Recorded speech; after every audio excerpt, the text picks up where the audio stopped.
Hey, what's up, everybody? This is ALBER, another episode of ALBER TV or whatever else you want to call it, where I just talk about in depth about machines and synthesizers and whatnot. So, the new member of the family is the Roland SH-4D. I saw this machine and I was immediately interested in it. And as soon as I found it available, because not always something that is announced is immediately available, right? Modern times. So as soon as I found it, I decided to go for it, and here it is. So I just wanted to give you a user perspective over this machine rather than an all-inclusive kind of tutorial. There's lots out there, so definitely go to your synthesizer pusher of choice on the internet and find whatever works for you. So first of all, why did I get this machine, right? I do believe that most machines should be acquired with like an idea in mind. My setup, if you're familiar with my channel, always has been, at least in a live situation, of Digitact, which is still here, as you can see. And then the Roland Boutique, what's the name of this thing over here? The JU06A, a Volca Fem, and a Arturia Micro Freak. So basically a drum machine sequencer and 3 boxes. Volca Fem was always my FM bass 95% of the times, and the Juno does the Juno stuff, so leads and main keys.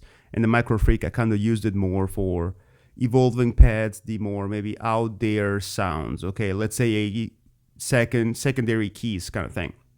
So that was a very fun setup. It is a very fun setup to play with, but it has some cons. First of all, it's kind of heavy. You gotta lots of cables for 3 machines. That means like 3 power adapters, 3 MIDI cables, at least 4 or 5 audio cables going in and out.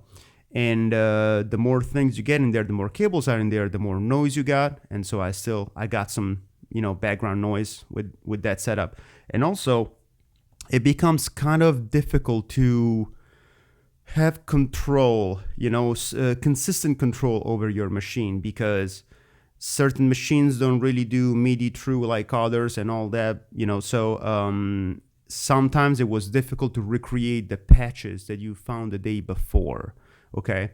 On one hand, that was nice because every day, you just had to learn how to use your machines. But now that I know how to use those machines, I'm like, okay, how can I make a patch and find it as is, and also another con was that the voices were kind of limited. Volca FM has 3 voices, but I used it for bass, so I really just used 1. But the Roland Juno Boutique is a 4-voice synth. The Micro Freak is a 4-voice synth. So 4-voice harmony does the trick, but then you get to a point where you may want to have more colors on your palette, kind of thing. So I got this thing mainly because it is a poly synth, right? It has 4 voices and it has a 60 voice polyphony, which is kind of like unheard of at this price range for this kind of machine. So I kind of wanted something that could take care of all my synthesizer needs, you know what I mean? So something that would just, every tone you hear in my music that is not, a drum sound or like a weird sample that I'm using from the Digitech, comes from one machine. That for me means more control, first of all, because through MIDI CC and through here, it's easy to control everything right there. I don't have multiple boxes in front of me to worry about. And at the same time, it's also lighter and more flush. So really there is less cables around, less stuff that really can go wrong. And I'm getting to the point where, playing gigs, going to the gigs, you're hauling your case and all that, less is more. And I'm really embracing that concept. And this machine is letting me do that. So these are the main reasons why I got this machine. I basically just wanted to have a Roland sounding library that could do all of my tone work and my live stuff. And also will be fun to use for creative, just for my creativity. I write music on this system.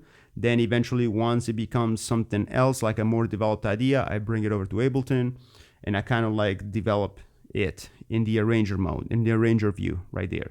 But the main ideas always start from here. So I also wanted something that I could play with. So these are the reasons why I got it. Now, a few cons about this machine, because I know that that's the reason why we watch YouTube videos, is to know, to convince ourselves, I don't need this.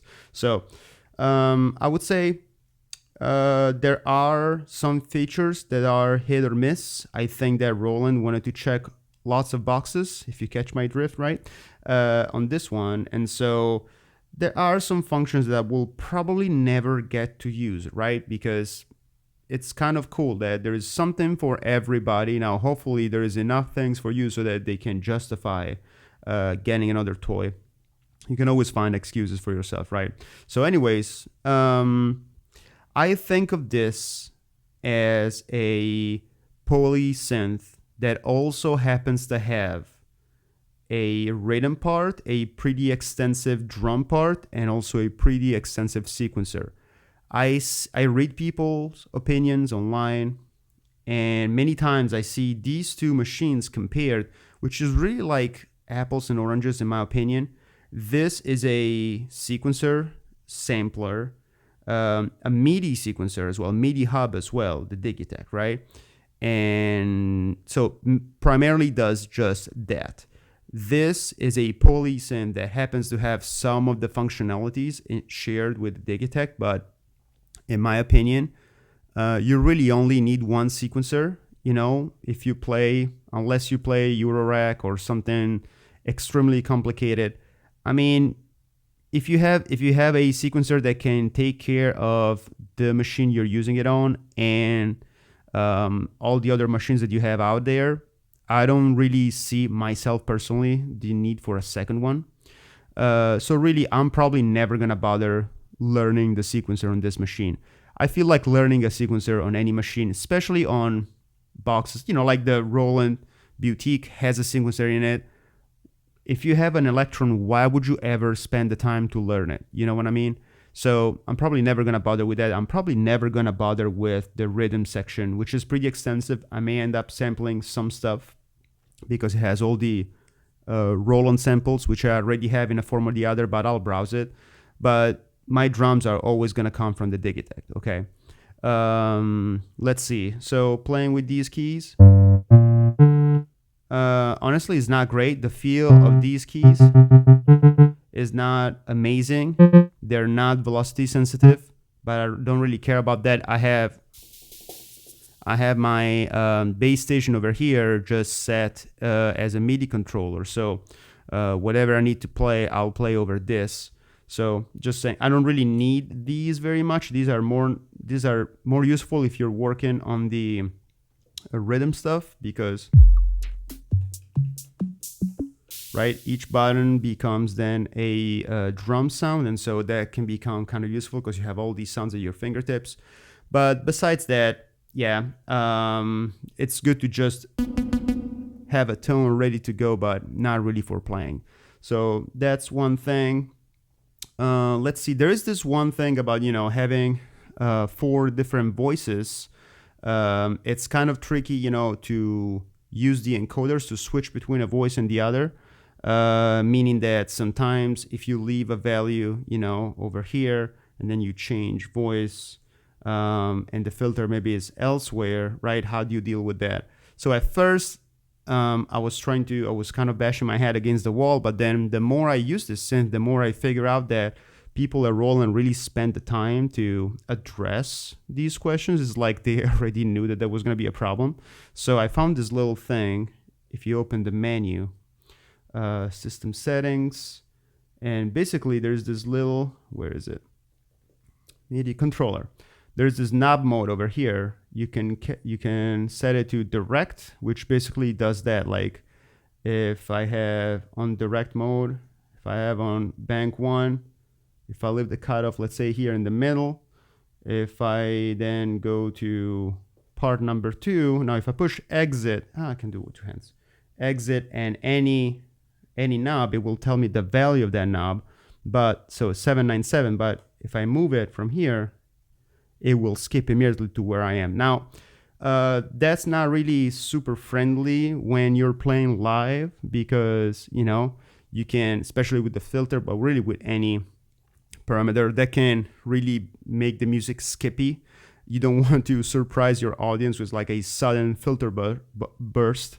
So I do this catch, which basically means that if I leave, see, it's 435 right now, and if I move this knob, it doesn't do anything until I reach 435, that value, and then it starts moving. And so I can change over here, go to the second voice. Yeah, it moves only when you basically reach that value, and that is applied to every knob in here. So that's kind of how I'm rolling with it. It takes a little bit of time getting used to it, but it's doing the trick so far. One thing that I am kind of still worried about, I'm getting around it better and better every day. I've had this synth for less than a week, so I'm still very much learning. One thing I was worried about was, you know, making sure that every single part sounds nice in the mix, because you only have left and right, you know, as far as exits go. And if you're trying to basically orchestrate the entirety of your tones through one machine, which is kind of the reason why I got this, you want to make sure that your bass sticks out. You want to make sure that your pads, you know, are mixed in and it doesn't sound like a big wash of sound.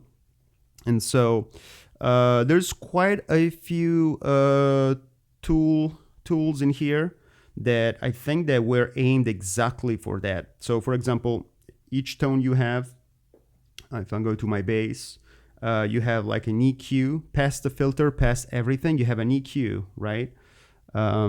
Which works pretty well and it's pretty effective on your tone, but also more importantly, there is a master, where is it? If we open the menu, there's a system EQ and compressor, which is very, very, very helpful because you have, you know, another EQ on top of the one that you already have per part, but then you have a system compressor, which is divided by low, mid, and high frequencies.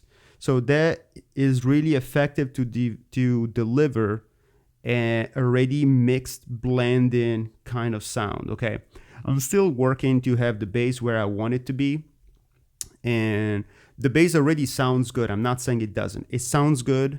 One thing that, and I am partially ashamed of this, but that's the reality we live in. One thing that is important for me is to make sure that the bass sound, if I want to, I can make that kind of bass sound that has lots of middle frequencies in it. Why?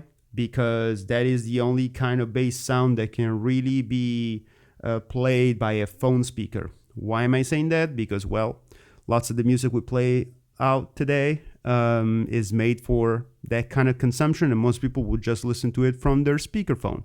So it is said, I know, but you know, it's important that you can hear bass and every frequency really on your phone these days. I think that it's a problem that just can't be ignored. So on the mix, on my mixing headphones, it sounds pretty good, and I'm getting it to sound better and better through the phone as well. So that's important.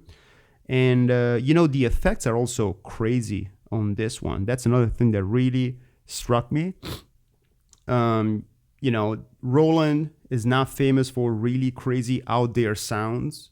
But if you use the engines on it, plus the tone options, plus the EQ options, plus the matrix, the modulation matrix over here options, plus the effect section, that can add up to something pretty crazy. So each voice has reverb, chorus, and delay sends. So these are general effects. So you can just send. You can obviously modify the specific effects, but these are like a send, return style of effects. And then you have a effect that is specific for the voice that you're using, and then you have another effect that is specific for the pattern. So the way I'm using this, I'm really staying on one pattern while changing the voices. So basically I have these three sends, and I have a general effect, which for me is another compressor. Really, yes, I'm using multiple compressors. It really works out. and I have a tone per part. So there may be yet another compressor on the bass, or some, I mean, you really have so many. Let's see if I can open this real quick. If I do shift and tone, yeah. So these, you can see here, I'm just scrolling through. This is the true, so basically nothing but equalizer, spectrum isolation. You have like so many. Like, I haven't had the time to really go through all of these because it's like a lot of stuff. Look at this. Whoa. So yeah, I'm pretty sure the effects are all sounding good, at least the ones that I played with. And yeah, so far it's like a great Swiss knife that at the same time delivers quality. It's easy to control. Another thing that is kind of great, if you use Digitact, it feels like this was made to work with Digitact. So over here in my source page, I basically can, let's see, if I open the first track, see, I can use the program over here. And basically what program does, if I open my sound library over here, see, it changes automatically the preset that I want to use. So before, I kind of didn't have this functionality with 3 boxes, right? So between each track on a live set, I had to make sure that I remember switching the parameters, that kind of thing, preparing it for the next track. I don't have to do any of that right now because I can just set the program and the machine. It's already saved in my user library, right? These are the tones that I've been making so far. And so basically I just have to set it and I don't have to worry about it. It will always be consistently the same. So yeah, there's still things that I am figuring out about this thing. So far I am just using it to see if I could substitute the synths that I had before, but what I really would like to do is to find the inner voice of this instrument and use it as such rather than just substituting it. So yeah, it interfaces well. It's fun to play. It is very versatile. It can offer you a lot of things. The only thing is, if you are in the market for a groove box, I don't know if this what I like to look at right now. I would say if you want a groove box that does not break the bank, I still think that model samples is not a bad option. Model cycles, if you're into those sounds, by Electron, right? I still think that those are better sequencers, are more versatility. If you want a Roland library, if you want a do-it-all kind of synth and you like the Roland sound, then I really recommend this one. All right.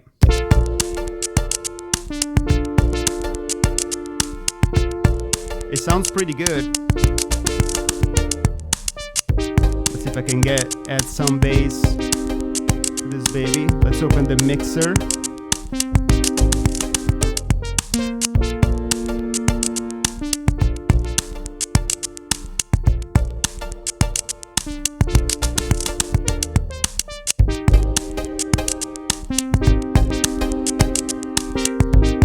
Yeah, so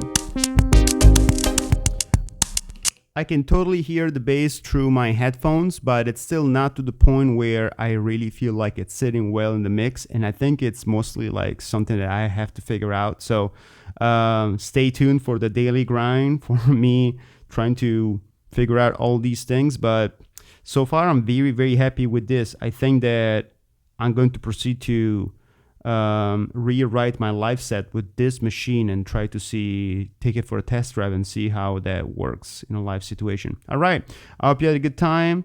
Don't forget to like, subscribe, comment, just any sort of engagement makes me happy every time, and I can't wait to hear what you think about this machine. This is ALBER. Till next time.